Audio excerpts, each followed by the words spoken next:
Урош Борзаш. Малку карактеристично презиме, доаѓаш од Војводина, од Ада, еден спортски расадник, ракометен. Да. Од таму потекнува Арпач Тербик, Шандор Ходик, се тоа некои познати голмани. Да. Меѓутоа, еве, Урош е бек, кој што зад себе веќе има поминато неколку различни ракометни школи и во Унгарија, и во Норвешка. Сега дојде на ред Македонија, Битола. Како дојде до тоа да Урош биде дел од Битола, од Еврофарм Пелистер? Pa to su počeli pregovori, ja mislim, negde u maju. Znači, kontaktirali su me ljudi iz kluba, to je mog menadžera, tačnije su kontaktirali i od tada smo mi konstantno bili na vezi.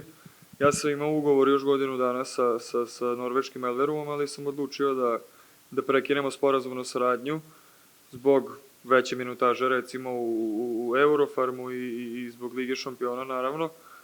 I pričao sam dosta sa čelnicima kluba, svidao mi se projekat, kako razmišljaju i ambicije su nam se poklopile.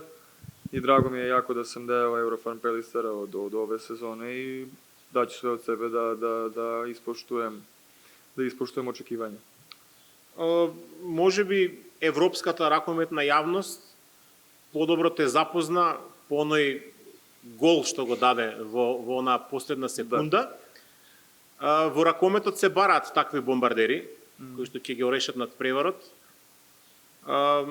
Веруваш ли дека може би си ти дел од таа алка, тој синџир кој што недостасува во Битола за една силна пековска бомбардерска линија?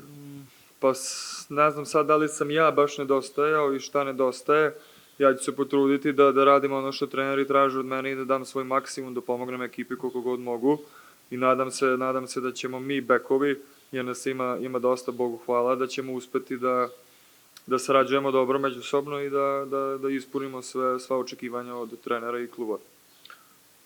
На многу млад, на 12 години, ја почнуваш интернационалната кариера. Да. Заминуваш во Унгарија, во Академијата на Веспрем, па во Националната академија на Унгарија. Имаш играно и за младинските селекции на Унгарија, сега си репрезентативец на Србија. Во Елверум веројатно се сретна со можеби друга ракометна школа.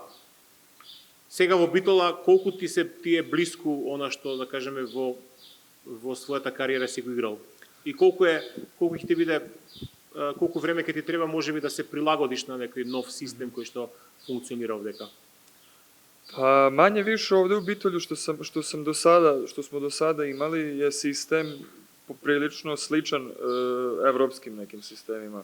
Znači ima tu malo i španskog i skandinavskog, puno se trči, ima dobra taktika, znači sve je to manje više u svim klubovima isto. Sad ja još nisam imao priliku da živim i da igram u Makedoniji, ni u Srbiji nisam igrao nikad, samo u mlađim kategorijama. Mislim da mi neće biti teško da se prilagodim, jer sam iz Srbije i Makedonija i Srbija su, ako ne skoro, iste zemlje po mentalitetu. Jako će mi prijeti da igram pred domaćim navijačima, naravno, koji su neverovatni, što sam video prošle sezone. I to je to. Mislim da neće biti problema, da mi neće trebati puno vremena da se uklopim u sistem. Во Битола, вообичајно ракометарите, ако ги засакаат, многу брзо стануваат идоли, звезди во градот, во чаршијата. Колку се чувствува тој притисок што можеби го имаш за докажување, за освојување на можеби на подобри резултати, за поставување на оние исполнување на оние цели кои што клубот ги има? Pa sigurno da će biti pritiska, jer mislim da će biti teže da se odbrani titula nego što se osvojila, naravno i to je bilo teško, ali uvek je teže odbraniti titulu nego osvojiti. I mislim da se ljudi varaju što misle da je Vardar slaba ekipa ove sezone, jeste da je dosta igrača iskusnih ili prestalo da se bavi ili otišlo. Mislim da imaju jako dobru mladu ekipu sa mnogo nekih novih igrača koji do sada nisu igrali u Makedoniji. i Alkaloid naravno koja je isto talentovana ekipa koju su završili na kraju drugi i igraju Euroligu, mislim da će to njima biti izuzetno iskustvo. Mislim da će biti teško, ali sa pritiskom se treba izboriti, pritisak je deo sporta i mi treba da se naviknemo na to. Naravno, bit će drugačiji pritisak u Makedoniji, jer mislim da je u Makedoniji rukomet sport broj 1 i da se ljudi stvarno razumeju rukomet, što u drugim zemljama nije baš slučaj. Tako da će biti interesantno, jedva čekam da počne sezona i da vidimo kako će sve to da teče. Спомена дека во Норвешка исто настапуваше во Елверум. Колку тој норвешки ракомет ти одговара, колку е тој различен и една мала споредба исто би сакал напомена дека она што до сега се тренирало во Пелистер е всушност многу европски, некоја мешавина има и шпански, и скандинавски. Yes. Колку тоа ти дава, да кажеме, сигурност дека си во вистинскиот клуб? Дали она што ти го представува менаџерите пред да потпишеш и она што го виде е исто, можеби дури подобро? Чисто една споредба за она што си го слушал и она што си го видел. Ne, pa to što se tiče da sada uporedim šta su mi ljudi iz kluba rekli ili menadžer, nebitno, i sada što sam doživeo ovde, sve isto.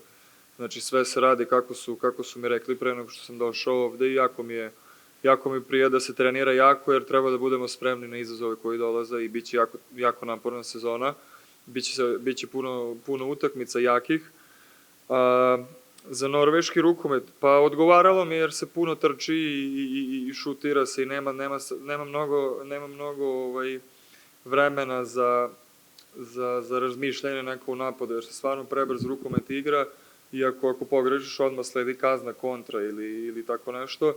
Tako da je taj rukomet, mislim, vidimo i na svetskoj evropskoj sceni da Danci već ne znam koliko godina unazad najjača ekipa na svetu. Tako da Norveška je tu u top 5, top 8, ali taj rukomet je sada popularan i svi teže ka tome da igraju tako brzo sa puno izolacije 1 na 1 i puno šuteva.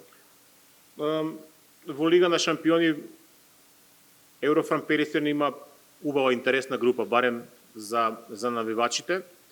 За вас играчите сигурно ќе биде многу потешко за играње. Ве сметаат за аутсайдер, колку тоа ќе биде полесно во однос на играње, на опуштање, колку тоа што можеби некои ќе дојдат во Битола надевајки се на лесни бодови, може да бидат изненадени. Pa mislim da nama odgovara što smo da kažemo autsajderi. Mi znamo kako treniramo i koliko radimo i mislim da mi znamo da nismo autsajderi i da će mnoge ekipe da se pomuče kod nas, pogotovo kada bude puna hala i sa navijačima naravno. Grupa je preteška, ali i druga grupa je isto toliko teška kao i naša, tako da u Ligi šampiona više nema slabih ekipa. Sve ekipe koje su tu su zasluženo tu i mislim da će biti interesantna sezona za nas u Ligi šampiona, jer mislim da na domaćem terenu možemo da se nosimo sa mnogo ekipa i vidjet ćemo kako će to na kraju da ispadne. Благодарам.